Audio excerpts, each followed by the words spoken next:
Hey, Slick Talkers, thank you so much for tuning into this podcast. And I know that if you love this show, you'll also love my morning show called Good Morning Hospitality with my co hosts Michael Golden and Brandy Canali, as we spend 30 minutes every Monday morning to dive into the industry's top latest news and trending topics. So go check it out on wherever you find your podcasts at Good Morning Hospitality. And you can live stream with us on Monday mornings on LinkedIn, Twitter, Facebook, and of course, YouTube. Now, I hope you enjoy this episode. What's interesting is it felt like a second place trophy. Think Yeah. about the feeling that you would feel if somebody came along and offered to buy Hospitality FM. Like just, Yeah.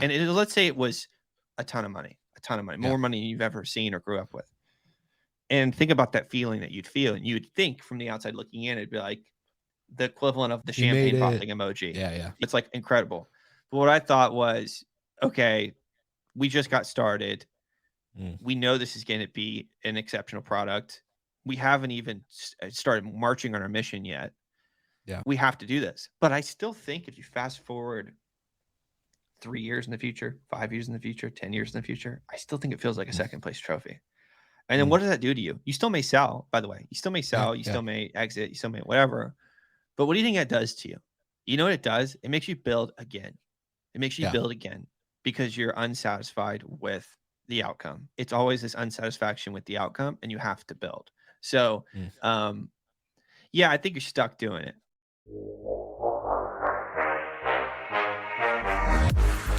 You're listening to Slick Talk, the hospitality podcast, a podcast for those who are in and around the hospitality industry who love, live, and breathe what they do.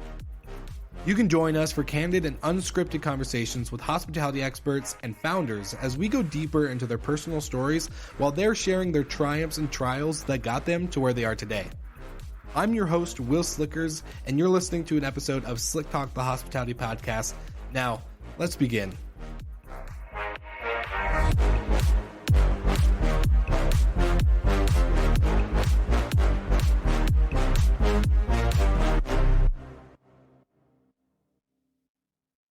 Is technology considered overwhelming for you, or do you feel like it's just so difficult to keep up with the latest hardware and software technology? With so many different products, it can be hard to manage pricing, bookings, guest communication, accounting, channel management, and the list just goes on. Jurny is making complicated technology accessible for short-term rental owners and operators alike. Jurny has complete end-to-end products and a unified platform available for any stage of your business within hospitality. So, if you book a demo and sign up for Jurny and any of their products, you'll receive 10 free smart locks for your property. Go to jurny.com, that's JURNY.com, to book a demo and select Hospitality FM or Slick Talk from the drop-down menu. We love partnering with Jurny, and this is a killer offer that you can't refuse. So, with that being said, back to the episode, and thank you for listening. All right, everybody, welcome back to another episode of Slick Talk, the hospitality podcast.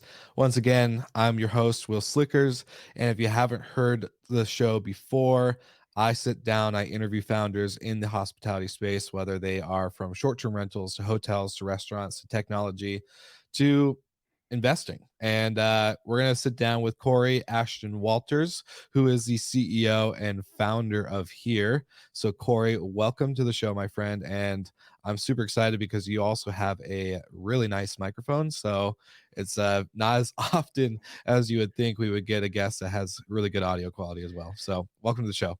Great to meet, Will. Great to meet. Yeah, I get teased a lot for this microphone. I'll meet with like investors, I'll meet with people, and they're like, "Oh, we've got a podcaster here," and I'm like, "Listen, just because I've got a nice mic doesn't mean I'm a podcaster, even though I probably have aspirations to being a podcaster." But yeah, I know I like having a nice mic. It's like if we're gonna be working from home, you might as well bless the ears of whoever's on the other side with like decent audio. We've all been on like a call with somebody that has like some weird like headpiece in that like it Oh, yeah. sounds like the mic's like inside of their mouth and Oh, there's yeah. all this background noise and so yeah, why not? To the investors, tell them the future of work from home is, everyone's going to have a microphone. Everyone. It's going to be the standard, and, podcasting super easy. We got, podcast networks out there that help you. So, you could always join a network, right? You know what I'm Nice saying? mic, nice camera. Yeah, why Yeah. not? Yeah. Yeah, I I'm love already it. set up. I'm Well, ready to go. I know. I was going to say, when do we launch? We can get you on Hospitality FM tomorrow. Send the contract. Perfect. I love it. I love it. Well, Corey, outside of your aspirations for podcasting, let's jump into your story because one, your company here is very interesting. At least for me, I've never been the investor type of person. I've always, of course, downloaded Coinbase, did Robinhood when it first launched, like 2018, all this stuff. But you've gotten a pretty interesting background leading up to here. So I'd love to just kind of hear where your story really starts as an entrepreneur, as just your personal growth and journey also begins. Sure. Yeah. So before here, I've been on quite the entrepreneurial journey. So I started my first company when I was 15 years old with a couple co-founders, a couple friends. It was a t-shirt printing company. So, or I should say, it was a t-shirt company that we printed screen printed designs on top of. It was called Air Eat. It was this really cool surfwear brand. We grew up in like a small town in Florida near the beach, and I don't know. I think we thought we were pretty cool at the time, and we sold the shirts out of like the trunk of my car. We sold them at like house parties and sporting events, high school sporting events, things like that. And I think we sold 100 150 shirts. We split the money at the end of the summer. I think we had like fun money, and that's what we did, and then Yeah. that was it. The business never returned. I don't think we made it through a full tax year. And yeah, I had little like starts and fits of entrepreneurism over the course of really the last 15 years. um Mainly in fashion was where I really got my start in design. Starting with Air Eat when I was really young, but then fast forward into my 20s, I started a streetwear brand called Lurk that was um, at the time we had tens of thousands of customers, and we were Mm. stocked in a very large company at the time called Karmaloop, which was like the Macy's or Nordstrom of the streetwear industry. And Yeah, it was an interesting ride, specifically in fashion. Fast forward about a decade, and I started a company called Homeworthy. It was my first tech company that I had a co-founder. His name was Tudor Bay. At the time, he was working at Apple, and with this idea, we felt like people living in small town America were underserved in the tools and technology at their disposal to sell a house. So still pretty true to this day. You pick up like look at a random real estate listing in small town America. The photos look kind of crappy. The real estate Mhm. agent doesn't do a whole lot of effort in regards to preparing the listing and making it look superb. And we thought, well, what if we brought big city tools and technology to small town homeowners looking to sell a Mm. home? So drone aerials, 3D scans, video walkthroughs, things you'd expect in a real estate listing in, Miami or Atlanta or New York. Yeah. But people living in a small town. So somebody lives in a town less than 1,000 or 2,000 people. So we launched with that thesis in 2019, the Pacific Northwest, specifically Vancouver, Washington. And over the Okay. course of about a year, we grew to about 900 small towns and cities across the entire Pacific Northwest in our service market. Mm. So grew pretty rapidly. Unfortunately, we kind of mistimed our growth as we were kind of reaching not our peak, but really starting to find product market fit. We walk into March of 2020, which Yeah. everybody remembers. March 2020 is very similar to like thinking about 9/11. It's like everybody remembers where they were and what they were doing when 9/11 happened. I think very Yeah. similar with middle of March of 2020. Everybody understood their life was going to change, or didn't understand it, but their life changed forever in many cases. Yeah. Um, After that moment, and in Homeworthy's case, it was a really interesting time because walking into that month, we were growing 20-30% month over month, which is pretty great for a startup. But Mhm. we built a fully remote way to sell a house during a time that nobody wanted to meet anybody in person. So in between March and April, we grew about 300% month over month. Wow. But the challenge was on the surface, we were still a real estate brokerage from a financial model standpoint. So we wouldn't get paid until these homes sold. Mm. So not only were we growing, but our burn was increasing at a massive Yeah. rate. And at this point, Yeah. we only raised a small angel round. So unfortunately, we hit the end of our runway as a startup at probably the worst time possible, which was COVID. Then also you're finding product market fit. So it's a Mm. really, really hard time. And unfortunately, in April of 2020, I had to lay off my entire team, including myself, just to try and survive the summer. The goal was, well, as long as we survive the summer, maybe venture capital starts flowing back into startups, and because at the time it really froze. And that was the goal. So we cut every expense we could. We laid off everybody, including myself, and we tried to ride out the summer. And unfortunately, we just couldn't get the magic back together once that summer passed. Our chart, so to speak, like a growth chart, was down My team was happily unemployed. I was highly unmotivated and feeling very depressed myself. And we just didn't have the magic. It was a really tough time. And to add insult to injury, I was going through a divorce myself, and it was just it was peak depression, about as low as you can Mm. go. And um, I needed to keep myself busy. I needed to find a way to get re-inspired. So I started picking up books and articles, whatever I could read, specifically books on stoicism, you name it, not just all Yeah. business, but just like philosophical, and really trying to find my way. And I stumbled upon this really interesting article right around the time Airbnb was going public from a company called Mm. Grandview Research. It was actually a research report. And in this research report, I found this metric that sent me down a rabbit hole that I'm still going down today, which the metric said by 2025, 75% of all travel and leisure spent in North America was going to be made by millennials or younger. And that was a pretty big determination, which essentially meant like, okay, next 4 or 5 years, the majority of dollars spent on flights, hotels, et cetera, are going to be driven by young people. And oh, by Mhm. the way, they prefer alternative accommodations when they travel. So they're renting RVs, they're camping, they're staying in Airbnbs, things like that. And the industry is largely fragmented. Everybody has a friend that runs an Airbnb, but the challenge is every time you stay in an Airbnb, it is largely unpredictable. You walk Yes. in, can I get into the unit? That's the Yep. first one. Does the door unlock? Does the code they give me unlock the door? Does the AC work? Why are there dirty plates in the sink? Yeah. The sheets have hairs in it. Like there's this constant, quality control that's uncertain when you check into an Airbnb. So I thought there's probably a pretty big opportunity here to take a fragmented industry and professionalize it. And that was started to become kind of the seed of the idea for here, which was this massive millennial wave that's coming, that's really going to drive the industry forward, and a highly fragmented asset class, which are short-term vacation rentals. Yeah. So that was the kind of seed of the idea for here. But I'd be lying to you if I didn't say that the company you see today isn't the company that we started working on. We really wanted to build this idea of like kind of like roof stock for vacation rentals. Are you familiar with roof Mm. stock? Uh, I think I know the name. I don't know if I'd actually Okay. know the Yeah. concept or Yeah. So yeah. they buy single family homes, they fill them with a tenant, and then they sell them to an investor and then manage it for that investor. It's called like turnkey real Mm. estate investing. So they make it really easy Okay. for like the average person that has money to invest in real estate without having to really lift a finger. So that's their business Mm. model. But they do single family homes, like regular rentals. Like I live in a rental. I don't know if you own or live in a rental, but like a regular Yeah. house. That's what they do. So we thought, well, what if we did that for vacation rentals?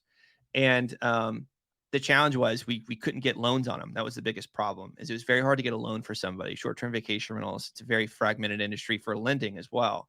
Yeah. And I thought it's gonna be too small of a business model or too small of a market, because you basically can only sell to people that can buy these with cash. So went back to the drawing board and was like, okay, this isn't going to work. And I slowly stumbled upon Masterworks through a podcast. Actually, one of the podcasts I used to listen to, which was called This Week in Startups, they were sponsored heavily by Masterworks. And I Yeah. was like, I they've got love This Week in 30,000. Startups. Yeah. I'm like, they got 30,000 people on their wait list. What is this company? Because that's what they pitch in their podcast advertisements. And I learned that Masterworks, and for your listeners that aren't aware, Masterworks basically fractionalizes ownership of high-end art. So they make it easy Mm. for somebody to own, a small piece of a Basquiat or an Andy Warhol, or a very, very high-end, high-value piece of artwork. And historically, artwork appreciates it. It basically outpaces the S&P 500, which is unreal to Yeah. think about. So I thought, oh, that's a really cool idea. How is this legal? Because this feels like securities, and from my understanding, soliciting securities from non-accredited investors is illegal. So it's very Yeah. hard to do. This is why most companies don't do it. And what I learned was they were using this really interesting filing framework called Regulation A. And what Regulation A essentially allows an issuer, in this case Masterworks, to do is to fractionalize ownership of any asset of value and make it easy for anybody to invest. And when I say anybody, meaning accredited, non-accredited, international, whoever.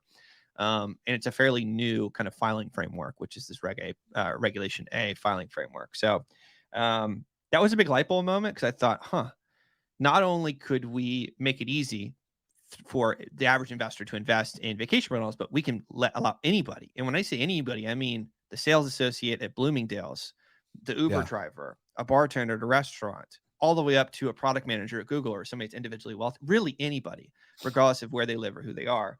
And that was a big light bulb moment of this is the perfect time for this asset class, and this new kind of fractionalization framework that's become very popular with the SEC has matured enough to kind of apply that kind of Masterworks fractionalization model to short-term vacation rentals as an asset class.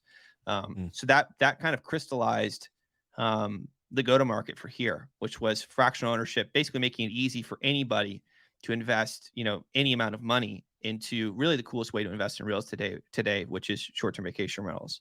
And we started marching on that idea in March of 2021, I think is when we found it here. And we've been on quite the journey since. Yeah, and you and I talked about what we talked with 2 months ago, kind of just Yeah. doing a discovery and understanding everything, and a lot's changed, a lot's happened, and it's just really cool. Like, and I don't know, I want to go back because Yeah, let's go back. you got quite a few good points and some things mentioned that I wanted to like touch on. One, I'm Yeah. from the Pacific Northwest. I was just a little bit Oh, north cool. of I didn't know that Seattle, actually. so yeah. Where are you based for the listeners that are Yeah, curious? just north of Miami, Florida, in a town called Merritt Island. So very close, like to Okay. the Space Coast area. Okay, cool. So yeah, the Pacific Northwest was a great idea, I think, for what you guys were doing with homework or homeworthy. Wow, sorry. Um, No worries. because it's a really beautiful area. So doing the drone shots, doing all the other stuff, all the Mhm. greenery, the mountains, the PNW. You got the good old Mhm. PNW. Agreed. Um, talk to me about, because this is where it gets deep on Slick Talk. We go down the Yeah. story of everything, and talk to me about, because I think I was 19 or 20. No, it was 20, 21, 2021. I had a show for an event company. Year to date that I opened it, I shut it down, super depressed, highly in debt, um, attempted suicide, very low moments for you going through COVID and something that's super uncontrollable, right? Like we couldn't control, like you said, I remember exactly where I was. I was in London. It was like March something. And I remember President Trump said, we're gonna national emergency, closing down the borders, we're shutting everything down, shutting down the country. And I was in a panic mode also because I just took another leap to go full-time entrepreneur. So for Right. you were already doing this thing. Your guys' you you didn't call it peak, but you're close to peak, perfect market fit time that you're Finding really. product market. Yeah, we found the Yeah, magic. Magic was yeah, found. yeah. That's I don't know. I think the listeners on this show really appreciate the stories of founders in entrepreneurism because they themselves are in the same position, right? They find something they're passionate about. They find either product market fit or they're just on the tip of about to discovering it with, being a mad Mhm. scientist at the whiteboard, erasing things, Sure. writing new ideas, going new routes. And so for you, finding product market fit, then, March, April, May, and then having to lay everybody off, including yourself. Kind of walk me through that journey, because for a lot of people, I think it's really hard to pull themselves out of that. Mhm. And for you, you said that you wanted or needed to get re-inspired, so you started reading books or reading anything that you could. Mhm. Um, what was the initial driver for that? Like just to get re-inspired, because I think a lot of people would have given up. Yeah, it was really tough. So I went on. So let's start the moment that so so the full team, we had a full team meeting kind of the first week of April. After we realized our existing investors weren't going to support us through this time, I knew we had to make an incredible move quickly just to give us a chance to come back. Yeah. So, we do the full layoff with the team, including myself. Basically everybody just goes on. I forget what we called it at the time. It's a very common word. What was the common word that Yeah. everybody used? Not forbearance. What was it called? Oh, Um, I know what you're talking about. It's a weird word. I never heard of it until COVID. Me Um, neither. I know what you're talking about. It's it's on the tip of my tongue too. I know, me too. Uh, Yeah. So anyway, yeah, we didn't yeah, call it a yeah, layoff because we were all doing it, but yeah, we were all crying. It was really hard. Probably one at the time it was the hardest moment of my life. yeah, And then I had to reduce my personal burn rate as quickly as possible. You know, I had Mhm. a home that we rented month to month in Vancouver. Thank God it was month to month. Yeah. We had a car, we had kind of everything. And, pretty quickly after this layoff happened, we just dumped everything. So we had two cars, we had two car household, sold one of the cars. And then we packed a U-Haul and moved, from Vancouver, Washington to Meriden, Florida, which is about 3,500 miles during Mhm. COVID, during peak COVID, where it was still very scary. It was very scary. It's Yeah. like there wasn't a lot of information out there. And the Yeah. majority of the hotels that we'd stay in, we didn't know if they were going to be open or not. At the time, a lot of hotels were closing. So it's just a scary time to be moving across the country when you don't have anything, uncertain about the future. And like we're towing a Mhm. U-Haul. I've got my daughter in the back. I've got my wife at the time, in the passenger seat, and didn't really know what the future held. And we get down to Florida. We end up moving into my grandmother's vacation house, which has like a lot of Mhm. like older lady furniture and like very definitely not inspiring from a setting standpoint. Yeah. And I just immediately go into like full blown depression, like just I mean about as depressed as it gets. And naturally with that, sometimes it works out, and sometimes it doesn't. And sometimes people, Mhm. like what you explained, like suicide, and just there's a lot of destruction that comes with depression. And Yeah. 100%. at the time it was divorce for me. So yeah, I was just really, really unmotivated and couldn't get it back together. But the divorce actually helped me because it brought a lot of motivation through necessity. Like I was like, okay, I'm gonna be on my own.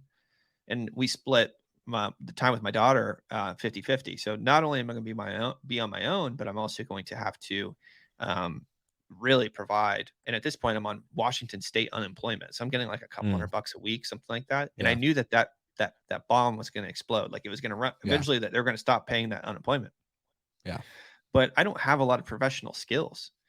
I mean, like I've started companies, whether they're successful or not. I've started companies since I've been very young. And in the mix between that, it was like working in the restaurant industry or Mhm. working as a bartender, but not 150 $200,000 a year tech employee salary, just Mhm. kind of like Mhm. average blue collar salaries. And I knew I was kind of screwed. I'm like, because I Homeworthy wasn't going to work out. We couldn't get investors to back us to kick the lights back on. My team didn't want to come back to work. I had moved across the country to try and save money, and I'd have to move all the way back to kind of restart it. And by the way, I'm going through divorce, so that's not going to happen. Yeah. So Yeah. there was all these ideas that like, okay, this is the end of the road for that. Um, but yeah, I don't know. I mean, I was driving down this like really beautiful road that runs along the river here and around where I live. And I remember one night I was just like crying pretty hard. And I was on the phone with my mom, and I was going through a lot of just like really, really tough conversations. And I was like, I think I'm cursed. Like I think I'm stuck doing this. I think I'm stuck building. I think the way out isn't to get a job. I think I have to build my way out of this. And Mm. um I remember that being a thing. I remember that being like a step in the moment of like the chapters of life. And that was a big one where and my mom supported it. And I remember it was within the next week or two that I started to really just get like the gears spinning again. Like I was like, okay, Mm. like I gotta do this. Like this is it, and um again started picking up books and articles and things like that. But the original idea for here, it really wasn't an aha moment. It was just like I have to work on something, Yeah. and this seems really exciting, and this seems like something that could be in a big market, and I know I can do it. So this is what you're going to work on. This is like me talking to myself from 30,000 feet. Like, well, this is it. This is what you're going to work on. And what's interesting is if you show up for something every day and work on it, Mhm. somehow it gets like encapsulated in your brain as like this is the thing that you do. And it became the thing that I do. And every day I'd work on the ear project. It was initially it was legal, and then it was trying to convince the people that supported me in Homeworthy to support the new project. And um yeah, it was a tough road. I wouldn't be lying to you. And it Yeah. still is a tough road. But um yeah, it was really that like realization that the only way out is to build, and it wasn't to just try and find another job or go Yeah. back to working in a restaurant or a hotel, or it was you've got to build your way out of this, man. And Yeah. that was the realization. Well, it's kind of crazy on what you just said on the, like, when you show up every day, it just kind of formulates in your head, right? Like, this is what I'm doing. If you, I think a previous Slick Talk guest, Michael Chernow, who was also on the Gary V audio experience show, he has a podcast called Born or Made. It's now, or no, it was called Born or Made. He shifted it to something else called Creatures of Habit. But the question for all of his guests was, do you feel like entrepreneurs are born the way they are, or they're made through life events, through decisions, through all this other stuff? Right. And everyone would give their answer, oh, I think they're born this way. I think they're made, like, through their experience. And the common thing I've been hearing throughout my interviews with guests, and then even just through your story, I I don't know if it's really a born thing, but I think we're born to not give up and just show up. And like you said, in your head, you're just going through, like, I just need to build. Like, I just need to I think you do something. I think Go you can ahead. create an entrepreneur. I think you can Oh, create one. I I think do it's too. I think it's very unlikely to learn to be one. But I think you Yeah. can be I think you can be um not groomed is a bad word for this, but I think you could be Yeah. groomed Yeah. into being an entrepreneur. Like, and the reason why I say this is because my dad was very unsupportive of me doing anything entrepreneurial. He wanted me to go to Mhm. college, very normal life structure. My mom was very counterculture about that. Was like, "Oh, you're gonna do something else." Like, she's always said that you're gonna do something else. And I just, like, I've always just thought that she's just bullshitting me, and Mhm. like she just did it because I was dumb or I didn't get good grades in school or things like Yeah. that. But what's weird is it slowly built this kernel of an idea inside of me since I was a very young child, that you're just gonna do something else. So you're not Yeah. meant for the normal stuff. Like, you're not meant Yeah. for, what you're supposed to do, or what you go to school and then you got to go to college and then this and that. Like, I just that wasn't part of how I was raised by and I was raised by my mom. My mom and dad were divorced. So, Yeah. and I spent the majority of the time with my mom. So I think she is who turned me into an entrepreneur. I don't think I was Mhm. born that way. And I don't think I learned to be one. I think I was just habitually told, you're gonna do Yeah. something else. It's like, it's okay, your Yeah. grades aren't that good. You're gonna do something else. It's okay. Yeah. And again, she may have been lying to me. I don't know, but it's working and it worked. So that's why I think, like, you can be born, but I think you can also be turned into one by Yeah. somebody that is, who you look up to, for example, is another Mhm. example I would say. In hotels and vacation rentals, the top complaints or issues are noise, garbage, and parking. I may not be able to solve all of your parking and garbage problems, but I could definitely help with your noise problems. And that actually might just help your garbage and parking problems too.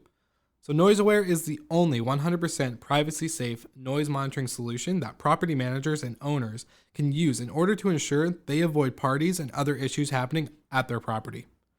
You won't get notified when a plate breaks, but if you have a little quiet get together that kind of gets out of hand, like this, then NoiseAware will give you the peace of mind to ensure that you and your property, and of course, your profits, are protected. So use my code SlickTalk20 to get 20% off of all noise monitoring devices and focus on the other important things that help you run your business. Now, thank you for checking out Slick Talk, the hospitality podcast. Get back to the episode, and don't forget to check out NoiseAware while you're listening.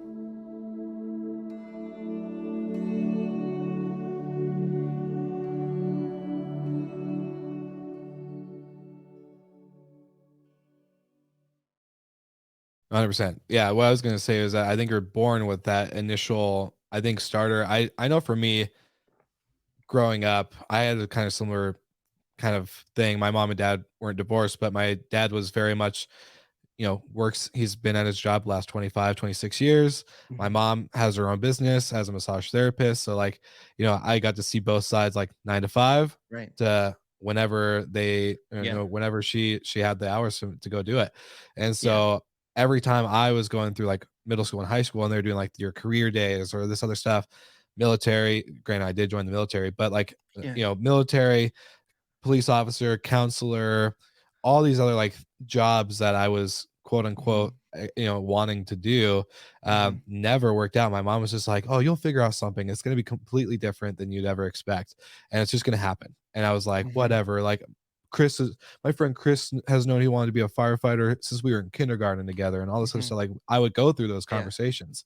And I think, that there's a mix between the born and the made. I think, like you said, you can not learn, but you can be groomed to be an entrepreneur in a way because of the people that are around you. And I think, just going back to your story, the having to build your way out of this, I always find super interesting because I think the hardest part for entrepreneurism and everything that you're building, everything that others in different entrepreneurial aspects build, is that I'm very fascinated by the passion of building because it does take a lot. It takes a lot of mental capacity. It takes a lot of emotional capacity. It takes a lot of brain just capacity in the sense of like thinking and being strategic. And is this the right move? Taking chances, taking risk. So all the above. For you, do you feel like let's say here, like let's say here, super successful, gets acquired, goes public, whatever the exit may be, do you feel like you will have to continue to build after that, or do you think that you'll be able to settle? Yeah, it's a disease. I've compared it to a disease before because I don't think it should be. I think it's almost like we should be like not indoctrinated, but I think there should be like an ADD, classification on entrepreneurialism because I do think I think it's a disease. And the reason why I say this is because very early on here, right around when we launched, we got an acquisition offer.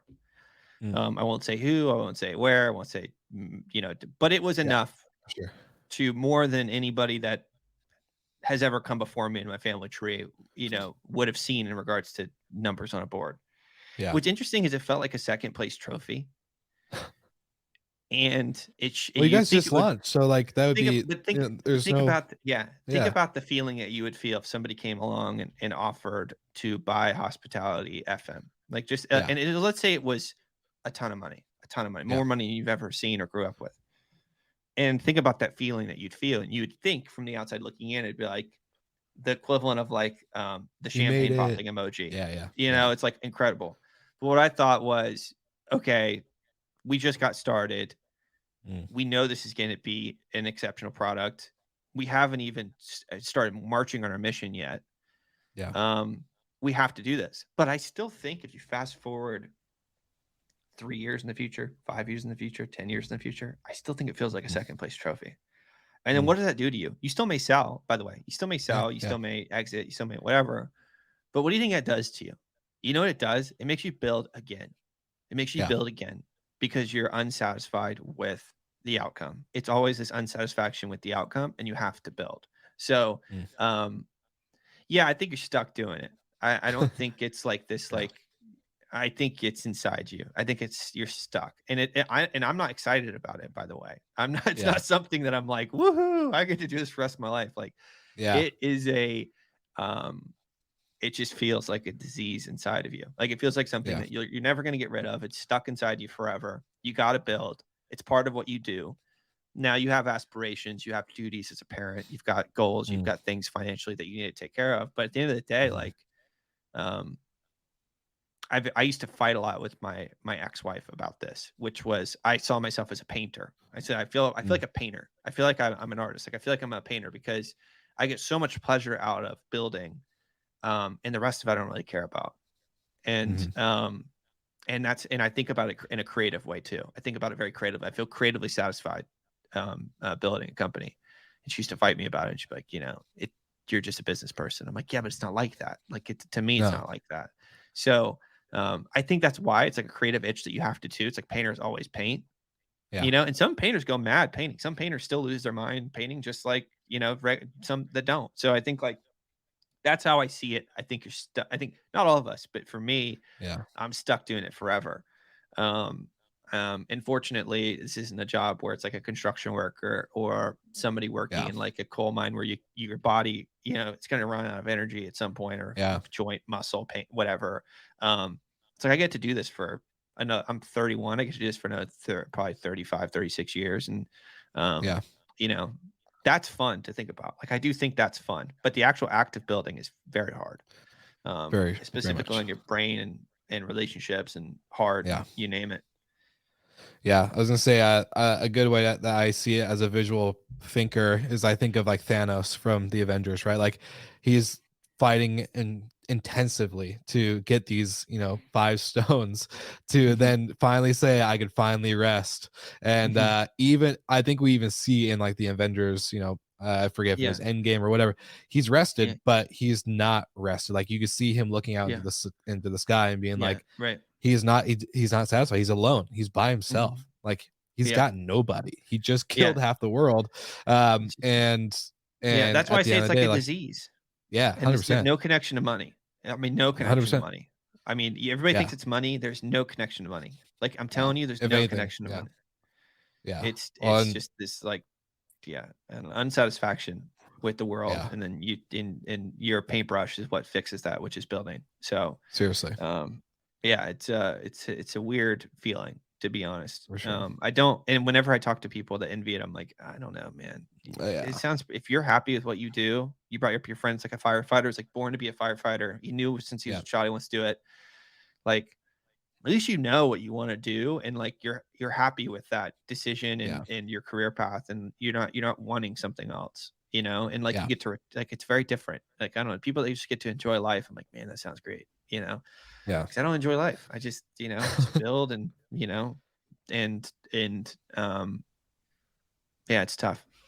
yeah.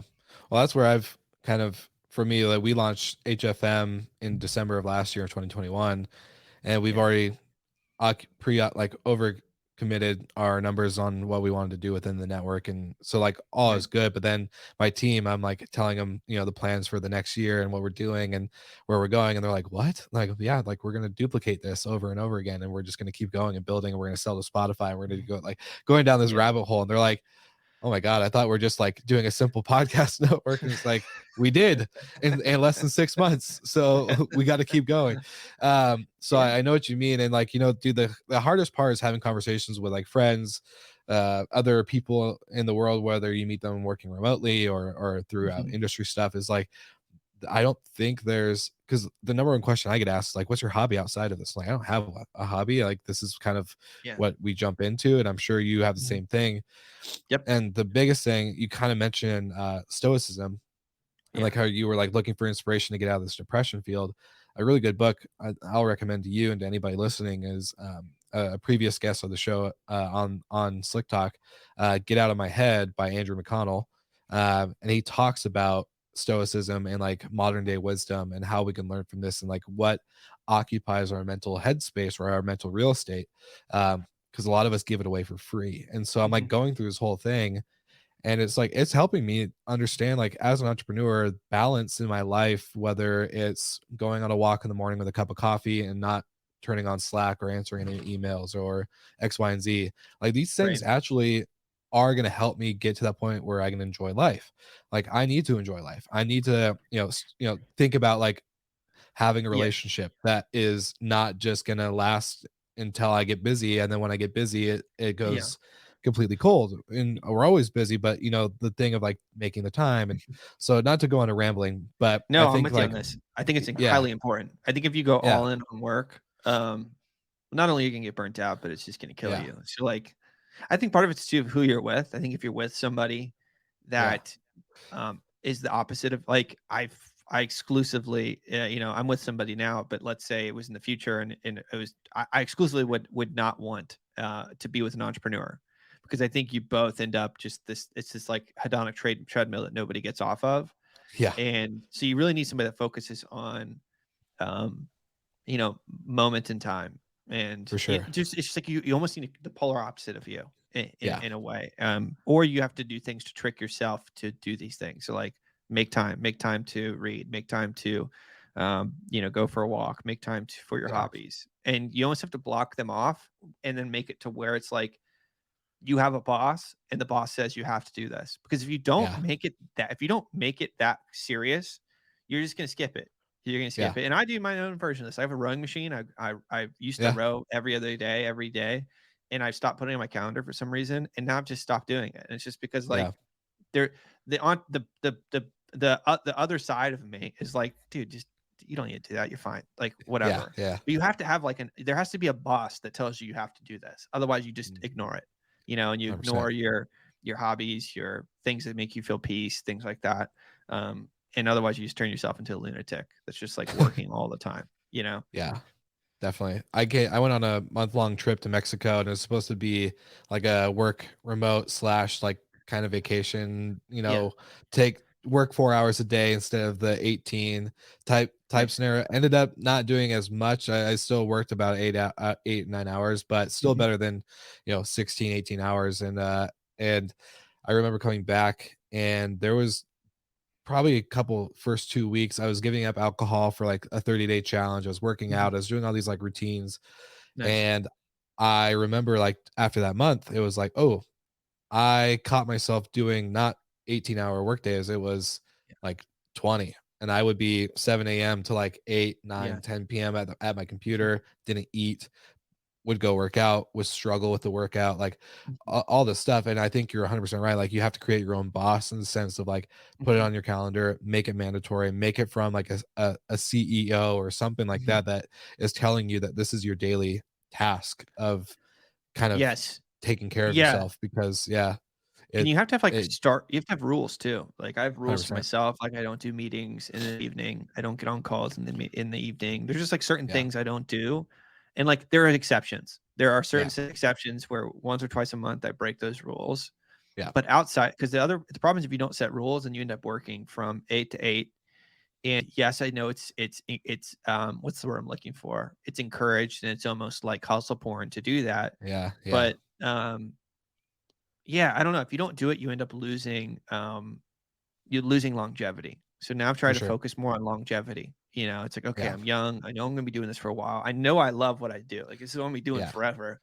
So like let's preserve the vessel. Like let's make sure that you actually continue to do this and you don't go crazy in 5 years because you work like a maniac. But the boss idea is just create like an external boss. It can even be another person, by the way. It doesn't even have to be you. There's an app that I just downloaded that I want to start using called Future. And Future's like it's like a exercising app, but you basically have like a personal trainer that just like bothers you all day, that tells you to like work out, blah, blah, blah. And like I'm sure they're kind about it, but it's cool because it's not having to go to a gym, but you have a personal trainer that's like checking in to make sure you're doing what you're doing, and they're setting.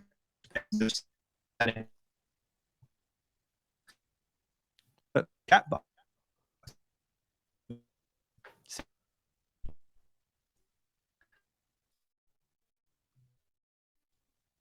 So it's nice having just like a third party that bosses you around for like activities that aren't related to work, because it allows you to create that like that not transparency, that's not the word I'm looking for, that accountability. That accountability around like if I don't do this, I'm going to let somebody else down. Depending on the kind of person you are, like if I let somebody down, I feel great dishonor. So like I have to do it, For sure. So you just have to like trick yourself as an entrepreneur to like, I don't know, you kind of have to play this like self-sabotage role in certain cases for positive outcomes. Yeah, I totally agree. I really enjoy the entrepreneurs talk, but I also know like the audience members are listening and are like, all right, we want to know more about here. So like with okay, I was like catch up on my words. Started, launching here about a year ago. You guys are now, as from what you and I talked about, you're about to launch in 3 markets. So what does this look like launching in 3 markets? And as like a here entity, like what are you guys doing? What do investors expect? What's the product? And kind of going into like what can the day-to-day or even just the overall process be like? So we incorporated officially last year, but we didn't. It took us almost a year to get SEC approval to just launch in general. So we launched officially in March of this year. So it's been a couple months. We launched in 1 market, Clearwater, Florida, and that did pretty well. So we've received some really interesting feedback, and At the time, I think we had about 10,000 users on the platform, and now we have a little over 30,000, closing on 35,000 today. And we've been working with the SEC to qualify the next 3 markets on the HERE platform, which are Joshua Tree, Big Bear, and Gatlinburg, Tennessee. And we actually just got approval for those last week. And depending on when this podcast comes out tomorrow, we're launching Big Bear, which is going to be really exciting, specifically a property called Moon Ridge. So, Awesome. that's where we are today. In regards to how we think about markets and launching new markets, we focus on destinations specifically. So more of the Joshua Trees and Poconos and Hudson Valley and Great Lakes, things like that, and less of the big cities, Austin, Miami, Atlanta. So really focusing on these like small towns that have a lot of tourism that are like beautiful destinations. They're kind of low supply, quasi, high regulation, or kind of very tough to build in those markets. So the goal over the next year or two is to, launch 20 to 30 new markets across the United States, and then eventually beyond the United States into South America and Europe. But in regards to how the product works, so Can I ask you a question on here? When you guys launch a property, does here do the turnover, or how does the managing of the guest and the cleaning and the supplies and maintenance, all that, how's that kind of Sure. operate? Great question. Yeah, so we contract with local property managers, cleaners, maintenance, et cetera, on the local level. So we manage the property at 30,000 feet, and then we select specific partners in each market. So in some markets, Cool. it may be Vacasa or Yeah. Avance. In other markets, it may be a local property manager that has deep roots, that's been around for many years. So generally, we try to work with the best and the brightest in each market, and they handle turnovers, guest communications, things of that nature. But here's responsibility on the asset level is asset management. So we're responsible for managing those vendors as well as the asset itself. So those are things like issuing dividends and tracking appreciation and handling taxes and things of that nature on behalf of our investors on the platform. So that's how that's structured. And investors can invest as little as $100 in an individual property. So really anybody of any walk of life can invest on here. The entity structure is very interesting because we structured it to be identical to if a group of investors got together to buy a property. So let's say you and I picked a property and the Pacific Northwest is where you grew up. So let's say we picked a property in Seattle, for example, and you own 50% and I own 50%. We set up an LLC to like hold that property together. Here is structured identically, except the difference is instead of there being 2 investors, there's hundreds of investors that own anywhere from 0.1% up to 20% ownership, or a little less than 20% ownership.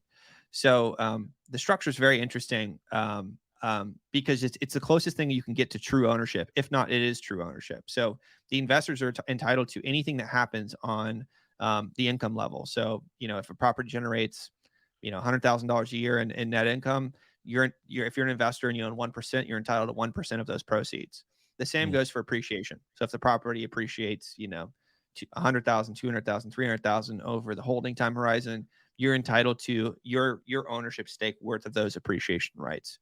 So it's structured identically to if, the two of us set up an LLC together to buy a property. Yeah.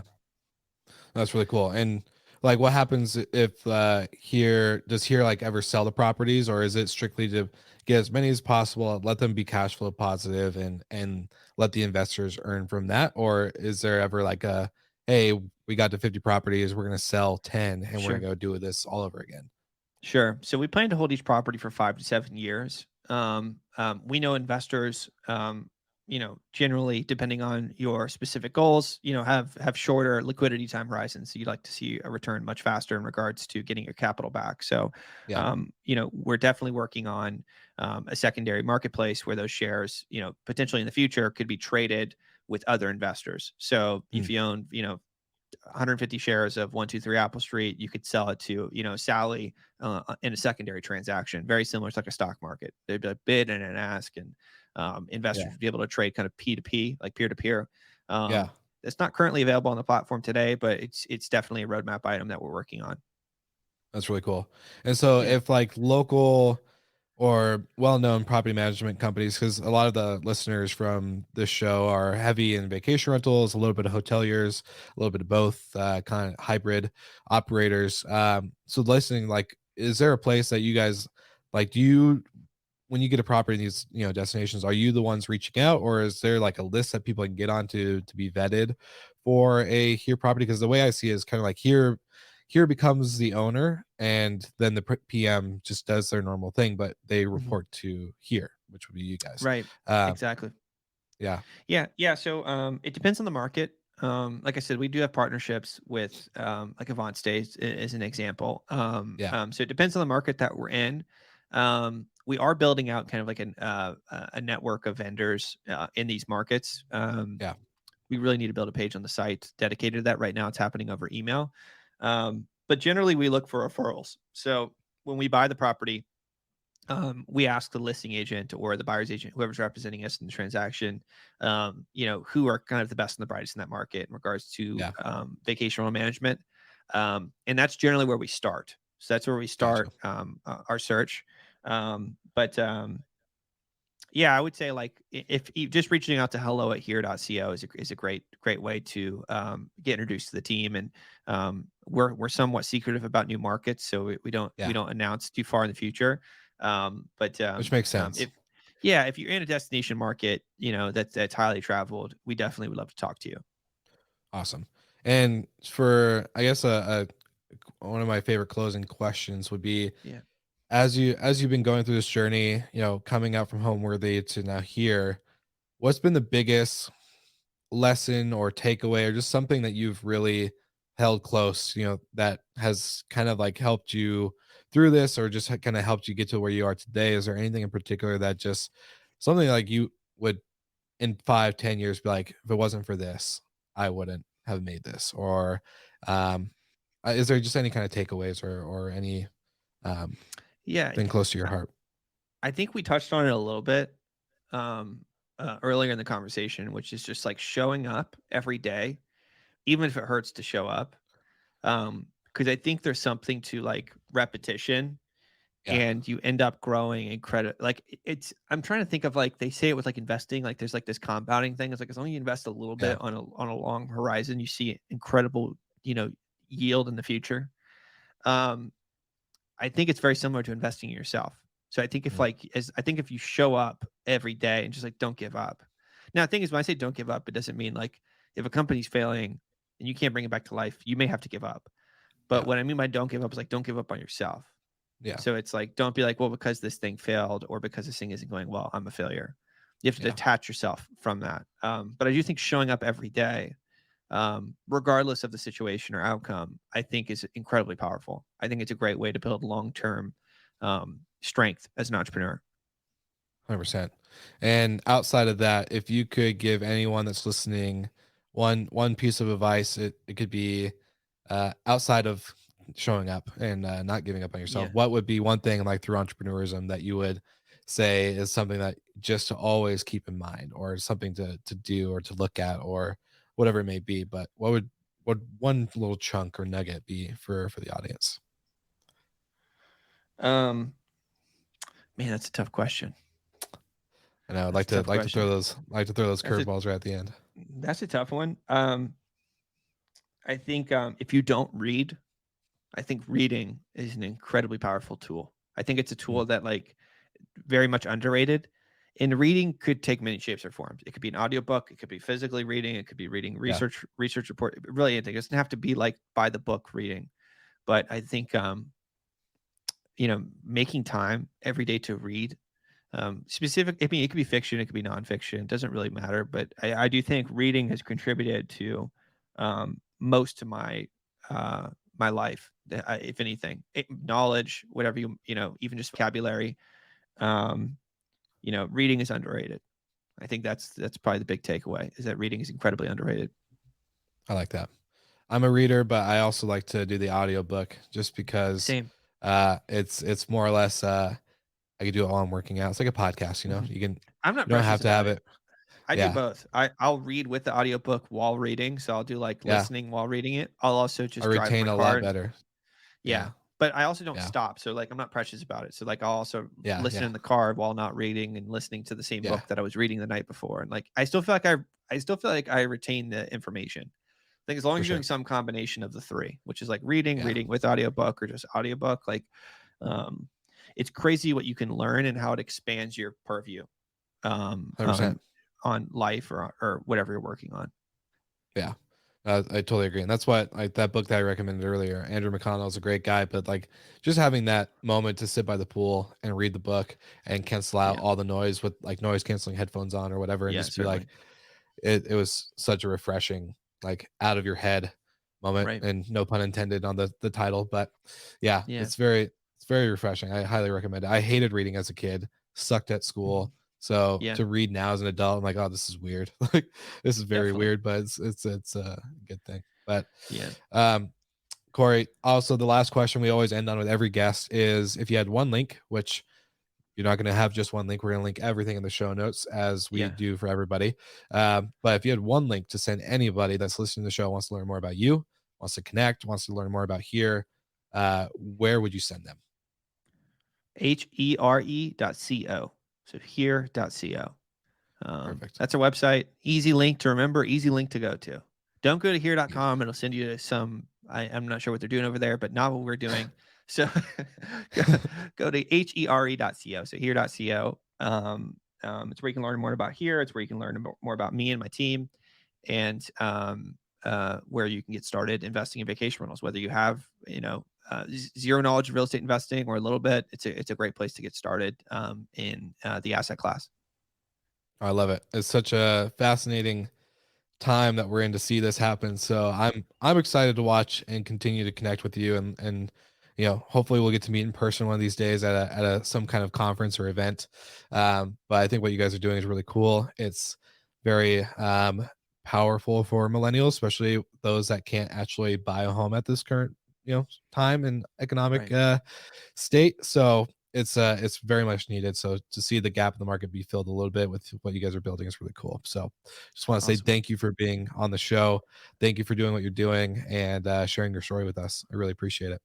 Awesome. Thank you so much, Will. Of course. All right, Slick Talkers, you heard it here first. Make sure you check out here.co. Check out everything about Corey and his team, and we'll see you guys all again next week.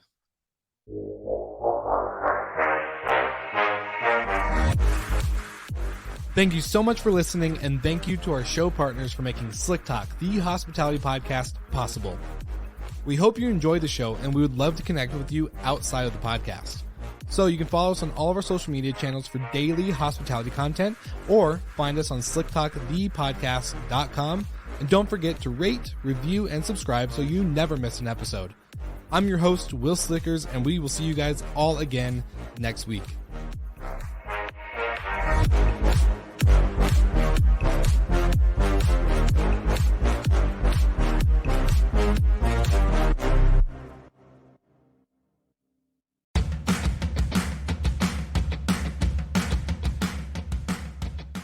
As I've been growing my business and finding new ways to add to my property portfolio, I have to think about how I can anticipate the homeowner's needs, just like I do for my guests.